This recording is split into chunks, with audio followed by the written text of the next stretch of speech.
जी बिल्कुल 15 ॾींहं अॻु भानसैदाबाद थाणे जे हद में ॻोठ गुलशेर महर में मुबैना तौर बेदर्दीअ सां क़त्ल कयल लेडी टीचर नौरीन फातिमा महर जो क़त्ल केस जेको आहे लगातार सेवण जी अदालत में ॿुधणी हेठि आहे। इन हवाले सां अॼु SHO भानसैदाबाद अयाज़ हुसैन झंडान पारां क़त्ल केस जो चालान पेश करण लाइ मोहलत तलब करण लाइ सेकंड सिविल जज जी अदालत में जेका मोहलत ॾियण वारी दरख़्वास्त ॾिनी वई आहे।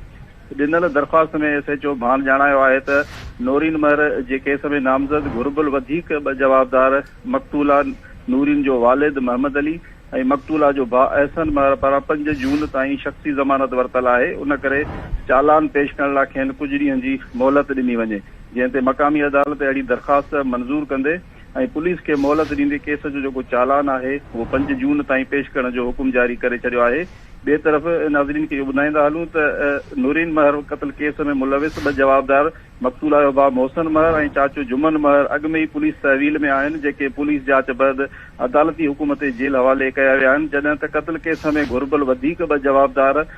वालिद मोहम्मद अली ऐं भाउ अहसन महर गिरफ़्तारी खां अॻु वारी ज़मानत ते हुजण करे केस जी जांच में शामिल थी न सघिया आहिनि, जंहिं करे केस जी जांच नामुकमिल हुजण करे पुलिस पारां अॼु अदालत में चालान पेश करण लाइ खां लाचारी जेका ज़ाहिर कई वई ऐं चालान पेश करण लाइ मोहलत तलब कई वई, जंहिं ते मक़ामी अदालत दरख़्वास्त मंज़ूर कंदे भान पुलिस खे